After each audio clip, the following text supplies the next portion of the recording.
ورجعنا لكم من جديد في درس مهم جدا، وهو ازاي نقدر نعمل مقابلة شخصية في اي مجال للعمل به. معظم الناس فاكرة المقابلة الشخصية بعبع وفي خوف وقلق من المقابلة. لا، الحكاية سهلة وبسيطة، ولازم يكون في ثقة في نفسنا. في أسئلة هتجيلك تخصك في مجالك الخاص بك، دي هترد عليها بحكم دراستك طبعا ومعرفتك بالمجال. أما الأسئلة الأخرى بشكل عام دي موجودة معانا إن شاء الله، وده اللي هعرفه لكم اليوم. يلا نبدأ على بركة الله.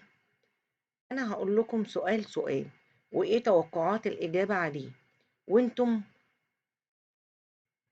وإنت خدها وابني عليها إجابتك الخاصة بك. الهدف من كده إيه يا شباب؟ إن لما يجيلك أي سؤال من الأسئلة دي هتبقى مرت عليك من قبل وفي ذهنك، وهيبقى في ثقة بالنفس وإنت بتجاوب عليها. وممكن الأسئلة اللي هقولها لك مش هتجيلك بالترتيب، إنما هي اللي هتتسئل لك. وأتمنى لكم التوفيق إن شاء الله. ونبدأ على بركة الله بالسؤال الأول. أول سؤال هيقولك إيه؟ ما هي نقاط قوتك؟ طبعا انت هترد عليه ايه؟ هتقول له ايه؟ مثلا انك شخص متعاون، علاقتك مع الموظفين كويسة، حريص على شغلك، حريص على اوقات العمل، بتتبع التعليمات كويس، بتسمع لمديرك. ده طبعا هيكون السؤال بكل بساطة. السؤال التاني هيقولك ايه نقاط ضعفك؟ ساعتها هتقولها ايه؟ بشكل كويس طبعا، بالرغم ان نقاط الضعف شيء سيء جدا للغاية. ساعتها هتقول ايه؟ انك بتتعصب بسرعة عشان حبك للشغل، وفي بعض الأحيان ما بتتباعش لبعض المديرين لأن أنت ماشي صح على طول.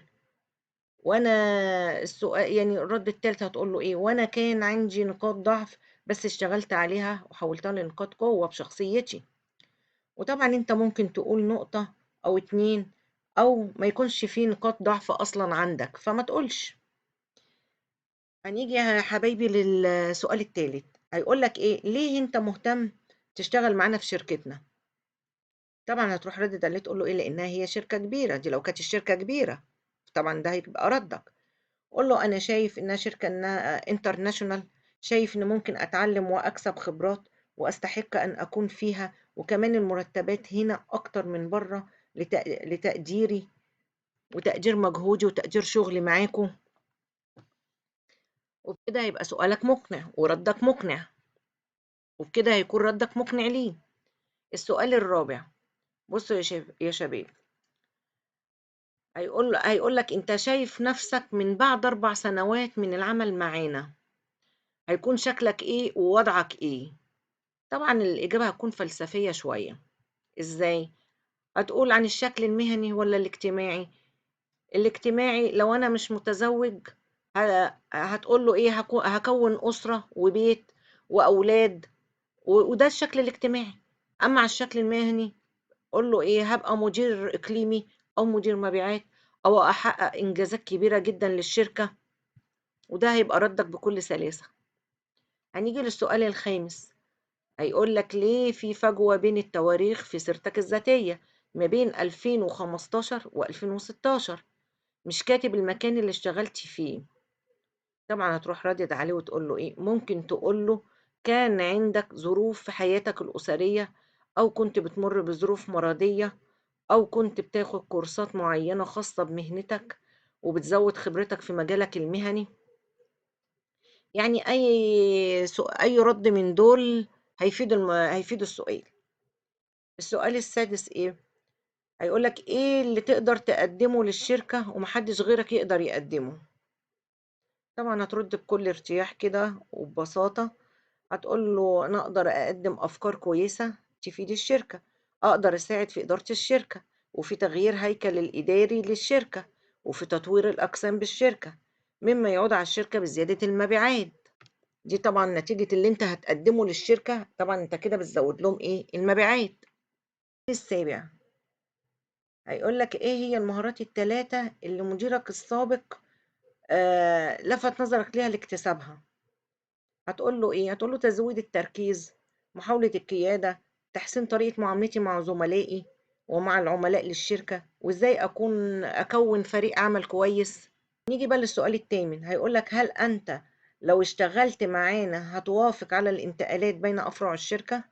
طبعا هترد وتقول له إيه، والله حسب موقع فرع الشركة وموقع البيت عشان ظروف الأولاد والمدارس، ده لو أنت متجوز. ولو أنت مش متجوز هتقول له برضو حسب الموقع بتاع مكان الفرع، عشان برضو ظروف والدتي في البيت، يعني هتتحجج بأي حاجة، ظروف والدتي كبيرة في البيت أو والدي أو كده، وأنا اللي بعول العيلة. يعني المهم إنك أنت إيه، هتحط رد بحيث إن أنت ما تبقاش سهل في الانتقالات وكلام من ده، عشان يقدر يقدرك. ما أنت لما تكون صعب في موقعك وفي موافقتك على الكلام اللي هم بيقولوه والأسئلة والأوامر اللي بيقولوها، هيقدروك برضو. فطبعا هتقول له حسب الشركة اللي هتقدمه ليا من امتيازات.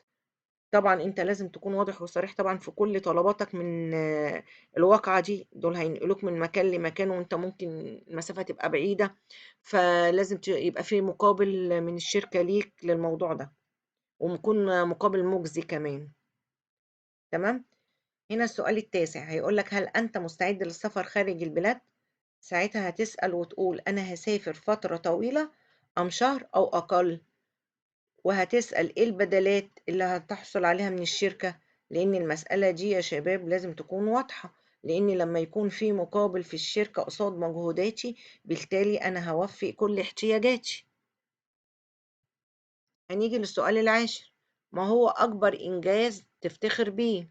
هو بيسألك كده. هتقول له ساعتها إيه؟ هتفكر في الشيء اللي أنت عملته وحسيت ساعتها إنه إنجاز بالنسبة لك وفخر ليك.